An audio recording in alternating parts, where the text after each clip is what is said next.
الرحمن الرحیم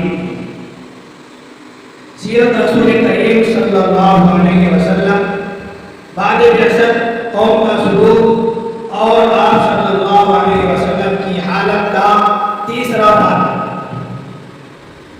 صحابہ کرام رضوان اللہ تعالی علیہم اجمعین کے بعد اہم واقعات۔ اعوذ باللہ من الشیطان الرجیم، بسم اللہ الرحمن الرحیم۔ اشداء علی الکفار رحماء بینہم، کافروں پر سخت ہیں اور آپس میں ہمدرد ہیں۔ مشرکین نے جب نبی اکرم صلی اللہ علیہ وسلم کو سخت ایذائیں پہنچائی تو یہ امر آپ کے چچا حضرت حمزہ رضی اللہ عنہ کو سخت گرا ہوا اور ایک روز ابو جہل سے سخت سست گفتگو بھی ہو گئی۔ آخر خدا نے ان کے قلب میں روشنی عطا فرمائی اور وہ خدمت مبارک میں حاضر ہو کر مشرف اسلام ہو گئے۔ دارالنور جو دراصل اسے بھی کتاب کا ایک مکان تھا جس میں تمام قریش اپنے امور کا فیصلہ کیا کرتے تھے، ایک مرتبہ نبی کریم صلی اللہ علیہ وسلم کے قتل کی سازش تھی اور دارالنور میں مشورہ ہو رہا تھا۔ حضرت عمر رضی اللہ عنہ نے قتل کا بیڑا اٹھایا اور ننگی تلوار اٹھا کر کے روانہ ہو گئے۔ راستے میں حضرت نعیم بن عبداللہ رضی اللہ عنہ ملے۔ انہوں نے پوچھا، عمر اس حالت میں کہاں کا ارادہ ہے؟ کہنے لگے کہ نعوذ باللہ، محمد صلی اللہ علیہ وسلم کے قتل کے لیے جا رہا ہوں۔ انہوں نے کہا، پہلے گھر کی تو خبر لو، تمہاری بہن اور بہنوئی بھی مسلمان ہو گئے۔ غصے میں پہلے ہی ان کے مکان پر پہنچے اور اپنی بہن کو خوب مارا کہ لہو لہان کر دے۔ حضرت عمر رضی اللہ عنہ، بہن حضرت فاطمہ، بہنوئی سعید بن زید بن عمر بن نفیل رضی اللہ عنہ اور حضرت خباب رضی اللہ عنہ کے درمیان کچھ باتیں چلی۔ اس کے بعد حضرت عمر بےتاب ہو گئے اور فوراً باہر نکل کر دربار نبوت میں پہنچے۔ حضور اقدس صلی اللہ علیہ وسلم اور مسلمان دار ارقم کے مکان میں رونق افروز تھے۔ حضور پاک صلی اللہ علیہ وسلم کی خدمت میں عاجزانہ پہنچ کر کلمہ توحید پڑھ کر حلقے بگوش اسلام ہو گئے۔ فاروق العمر تھا۔ حرب فجار سے 4 سال بعد 580 پر 1 عیسوی میں پیدا ہوئے۔ اسلام لانے کے وقت 26 یا 30 پر 7 سال کی عمر تھی اور یہ 40ویں مسلمان تھے۔ مکے سے کچھ دور پر غفار کا قبیلہ رہتا تھا۔ اس میں حضرت ابو ذر رضی اللہ عنہ اور حضرت انیس رضی اللہ عنہ 2 بھائی تھے۔ حضرت ابو ذر کو جب آپ کے بارے میں معلوم ہوا تو انہوں نے اپنے بھائی حضرت انیس کو مکہ بھیجا کہ اس رسول کا حال بیان کرے اور ان کی باتیں سنیں۔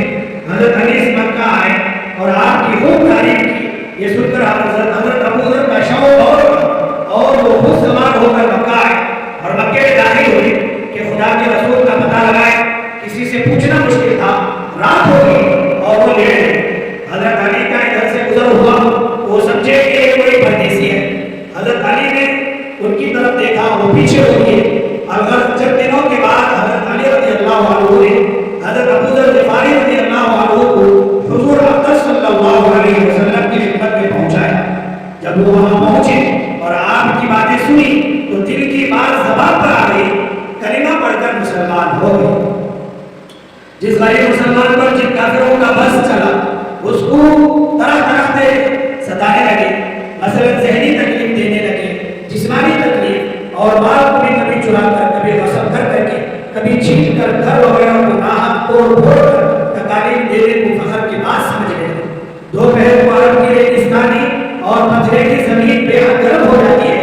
اس وقت وہ بے یار مددگار مسلمان کو پکڑ کر اس تیز دھوپ میں اسی گرم زمین پر لٹاتے، چھاتی پر بھاری پتھر رکھ دیتے، بدن پر گرم بالو بچھاتے، لوہے کو آگ پر گرم کر کے اس سے داغتے۔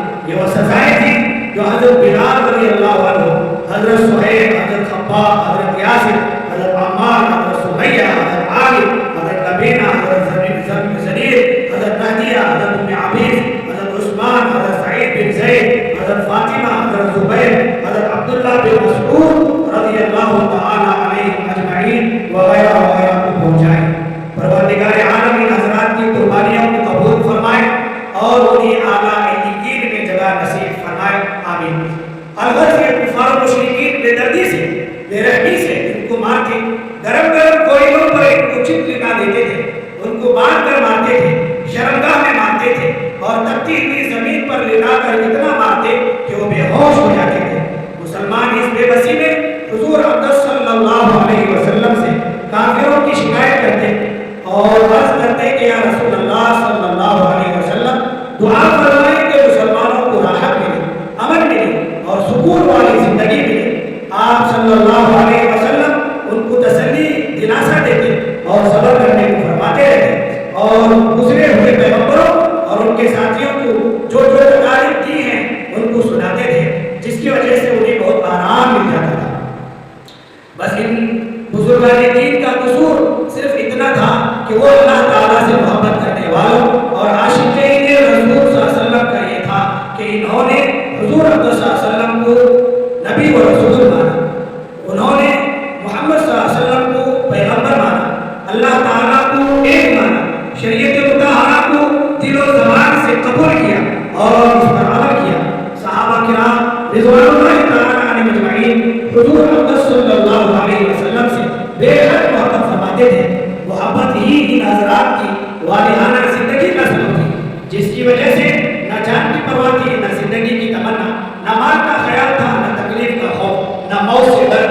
محبت ہی ایک ایسی چیز ہے جو دل میں بس جانے کے بعد محبوب کو ہر چیز پر غالب کر دیتی ہے۔ نہ اس کے سامنے ننگ و ناموس کوئی چیز ہے، نہ عزت و شرافت کوئی شے ہے۔ اللہ تبارک و تعالیٰ ہمیں بھی اپنے لطف و رحم و کرم اور مہربانی سے اور اپنے محبوب صلی اللہ علیہ وسلم کے وسیلے